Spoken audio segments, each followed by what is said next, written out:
Hello everyone, Jabberwock here. In my last video, I talked about my new goal and the start of it. I'd like to apologize about a few things. First, I miscalculated the time it would take to reach level 66 and ended up with the number for level 65. That's when I changed the goal of the stream to level 65, but still with the intent of doing it in one stream. Obviously, it's not possible to grind 70 hours in a row without dying.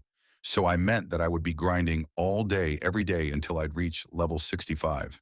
I had about 50 hours of very, very high combat experience buffs. The second problem arose when I realized that these estimations were done based on my clear speed on Archer. I did this challenge on Succession Dosa, a class I knew nothing about, and so I was way less efficient and ran out of buffs before I could get close enough to level 65. It turned this 70 hours goal into a 100 hours. I still did my best to grind as long as I could every day. I ended up grinding 82 hours the first week and finished the remaining 20 hours over 4 days. That's 102 hours in 11 days plus the day before the stream started where I grinded about 10 hours. In total, I spent 112 hours at Protties over 12 days and went from level 62 to level 65 without training on the combat dummies. The second thing I'd like to apologize about is the change of plan for the near future. I won't be going for level 67 on season, nor will I go for level 66 right away after this goal. I have decided to level my alts to 62 in preparation for a new kind of content I plan to stream on Twitch in April. I would also like to thank everyone who showed up on stream and left encouraging messages. Thank you to Grimmkill for rating the stream multiple times. Thank you to BlueSquadron for the shout out and the funny reaction to my video. And thank you to all of you who constantly send me positive messages in and out of the game. You are the best. With all of that said, I know that's not why you clicked on this video.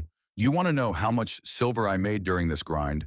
I broke it down on stream into 3 different hourly income. The first is the raw value of everything except for the sacred songs. So if you sell the rings and the essences, if you turn the Atanus elements into infinite mana potions, and if you melt the artifacts and sell the purified lightstones, you end up with 850 million an hour with a blue loot scroll. If you turn the essences into corrupted frenzy draft, if you enhance the Tungrad rings and have average luck on them, not like I did, you'll see it later, and also enhance the rainbow coral rings, this number gets bumped to 1 billion an hour. Lastly, I did the calculations of how much I was going to make from it, as I already had lots of Chira pity pieces and therefore only needed 200 Atanas per potion. I ended up making 128 billion from these 112 hours. That's 1,140 million silver an hour. Not too bad. An average hour of Protties at 300% drop rate with 4 T4 pets, and 1 T5 will give you about 6 Atanas an hour, 25 abyssal essences, 30 Caphras, 90 black stones, 1.2 Tungrad ring, 3 coral rings, 1.5 artifacts, 0.05 secret song, 11,000 trash, and 0.25 specter. I also got an average of 1,050 time stones as I was grinding on season. All in all, this challenge was challenging.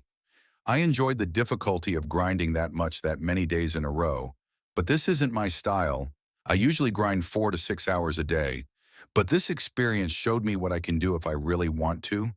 I don't advise anyone to sacrifice a week of their life to grind in a cave in the middle of the ocean, but I do advise all of you to look for your next challenge outside of your comfort zone. Always stay safe, stretch regularly, and stay hydrated, and most importantly, keep having fun in Black Desert Online.